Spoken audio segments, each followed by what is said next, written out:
Happy Monday, Wildcats. These are the notes for May 4th. May the 4th be with you. Over the cotton gin and how cotton will become king shortly after the establishment of the cotton gin. Before we start our notes today, which are 6 slides in length, we are going to look at the week ahead. So today we're going to take notes over the cotton gin and how cotton becomes king throughout the South. Tomorrow we're going to look at what life was like for slaves during this time period. And then Wednesday, Thursday, you're going to be given these 2 days to work on a Horrors of Slave Life packet, which the questions will have to be turned in on Friday before 3 p.m. And then your notes for these Monday notes and tomorrow's notes Tuesday are going to be submitted to me also by Wednesday, 3 p.m. You can just simply take a picture if you wrote them out in your notebook, or send me the Word document in which you typed in your notes. So, to get started on our 6 slides of notes today, we're going to focus on the cotton gin. So last week we focused on the advancements made in regards to factories, steam power factories, communication with the telegraph, and then the kind of transportation advancements in regards to like the steam powered railroads and the steamboats. That's mostly talking about the North, and you kind of went through how life's changed in the North after the establishment of factories, in which you complete a worksheet called Changes in Working Life. So for this week we're going to focus on the South, which is mainly about agriculture and slavery. So before the American Revolution, the Southern agriculture or economy was dominated by 3 major cash crops. We should know a cash crop is basically a crop that we are going to sell to hopefully turn a profit. And the crops that you are going to grow really is determined by where you are located at in the southern part of the United States. So the following 3 crops are tobacco, which was very big, especially during the early stages of colonization. It was a major export for the southern colonies or southern states, as it was very big and popular over in Europe. So for the most part, tobacco was grown in states, or at this time colonies, of Virginia and Maryland. The next 2, rice and indigo, are going to be seen a little bit more south, such as South Carolina and Georgia, since the climate is kind of more friendly for these type of crops. The indigo is basically a beautiful plant, as you can see on the board, that we are going to use to turn into blue dye, which will be used to kind of make textiles or clothing goods within the homes. These 3 main cash crops needed lots of labor to grow, and most was done by enslaved Africans. If we think back to colonization, we were introduced to 2 types of systems. One was the headright system. If you think back to that, that was a system that if you paid for your own voyage across the Atlantic to come to the Americas to set up a colony, you would be granted free land. An indentured servant is someone that could not afford to pay their own voyage across the Atlantic Ocean, and someone else would pay for them. They will sign a contract with this person that states how long they must work until the debt is paid off. So instead of dealing with indentured servants, we are going to start looking at the importations of African slaves. From about 1520s to about 1860s, there's roughly 12 million enslaved Africans that are going to make that journey from Africa to the Americas. The majority of the Americas are going to be in the South America, like Brazil, and about 600,000 are going to make their way to the British North America colonies.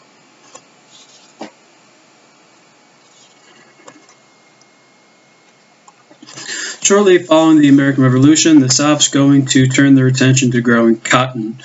But however, it was not very successful because of how long it takes to remove seeds. Image of cotton. In order to harvest the cotton, slaves are going to have to remove the seeds, which are very tiny, as you can see in this image, away from the cotton fibers. Since cotton was not that successful, we start to see a decrease of slavery actually going on in the South. The reason why is because for one slave, it took them the entire day to only pick through 1 pound of cotton. time consuming.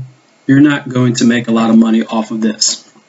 Eventually, we get to 1794, where Eli Whitney, who was the mastermind behind interchangeable parts, comes up with the idea of the cotton gin.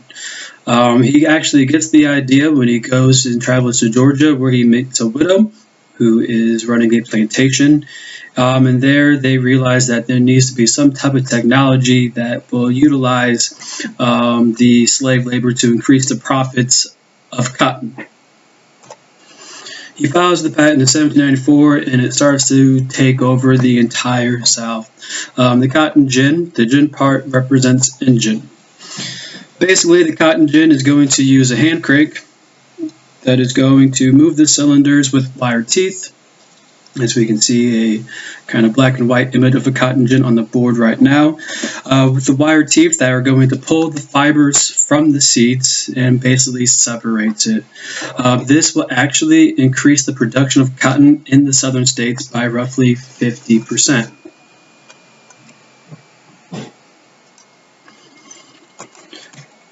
Thanks to the cotton gin, we're going to start to see a rise of larger plantations by southern planters who were just farmers who owned more than 20 slaves and were able to build large cotton gins to produce tons of cotton.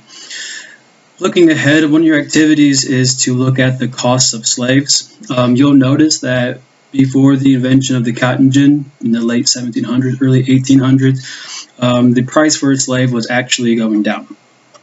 Now we start to see the prices actually go up. Southern planters did not dominate the South. There was less than 10% of these southern planters that had the ability to afford the cost of 20 or more slaves.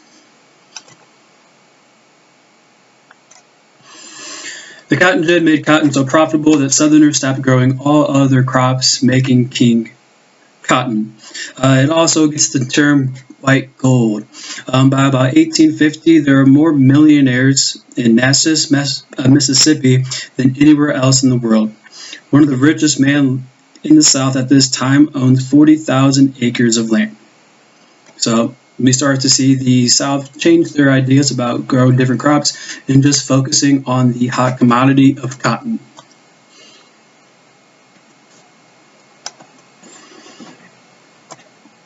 Cotton was such a great crop for the South, but also is a great crop for the rest of the world. Ideal number one is that cotton could be stored for very long periods of time without rotting compared to the other items that were listed in regards to the cash crops prior to the American Revolution. B is that it's light, so it costs less to transport long distances. You can obviously pack a vessel with a lot more cotton than you could with other goods, such as lumber. And then lastly, the South could also sell its cotton to Great Britain and also to the new factories in the North. So even though the North is against slavery, they are turning a blind eye because they're able to make a profit from these new textile mills. Kind of think about the Well girls that you worked on worksheet on last week about how they made textiles in the factories. They all benefited from this. By about 1830, the southern states are producing about half the world's cotton, and then about 1850, they are producing about 3/4 of the world's cotton. Before the American Civil War, they are going to have about $192 million worth of exports on just cotton alone. We're actually going to see that number drop down, and we'll talk about that when we actually get into the American Civil War.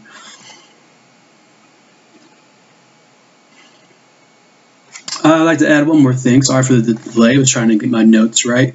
On the board, we kind of see the idea of the cotton production, and those dots kind of represent where that cotton is being grown. As we start to see it all shift out to the west.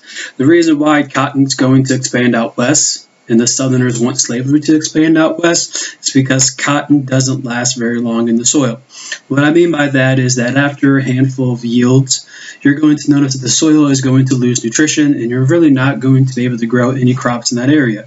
So the Southerners want to extend out west to new and fertile soil, so they're able to continue making money off of cotton in the backs of free labor. Growing and harvesting cotton from its pods needed a lot of labor, so the South felt like it needed slavery. It became their way of life, right? Cotton and slavery are going to go hand in hand. About the Southern way of life, it established a very lavish and luxurious lifestyle for the slave owners, and it's one of the reasons why they are going to fight for the right to own slaves, because they want to keep up their way of life. Remember that leading up to the invention of the cotton gin, slavery was actually on the decline. Before the invention of the cotton gin, a slave could go for about $300. Usually the males will go for higher and the women will go a little bit lower, and the children will obviously be less. After the idea of the cotton gin, and that's becoming, worldwide, not only in the United States but in the world, we're going to start to see the price of a slave go up to about $2,000. U.S. Congress was unsure about continuing the African slave importation, so they decided that they were going to ban this in 1808. But they are going to allow the slave trade to happen within the United States. And we'll kind of go through the slave trade later on in our notes tomorrow, but also in our packet that you're going to work on for the next 2 days. So real quick recap. The Southern economy and agriculture before the American Civil War was focused on tobacco, indigo, and cotton. Tobacco, rice, and indigo. After the Revolutionary War, we're going to start seeing that change to cotton, which struggles until the cotton gin is produced. Once the cotton gin is produced, gold takes over the South. It becomes King Cotton. They refer to it as white gold due to the slave owners becoming rich. Both the North and Europe are going to benefit from cotton due to their textile mills. The South is going to kind of produce about half the world's cotton in 1830 and about 3/4 of it about 1850. And then in 1808, the Congress felt like there was a problem on our hands, so they decided to outlaw the importation of new slaves, but will continue the practice of slave trade throughout the southern states. Tomorrow, you're going to check back in with notes. We're going to go through slides about the life of a slave. Have a great day. I'll see you guys around.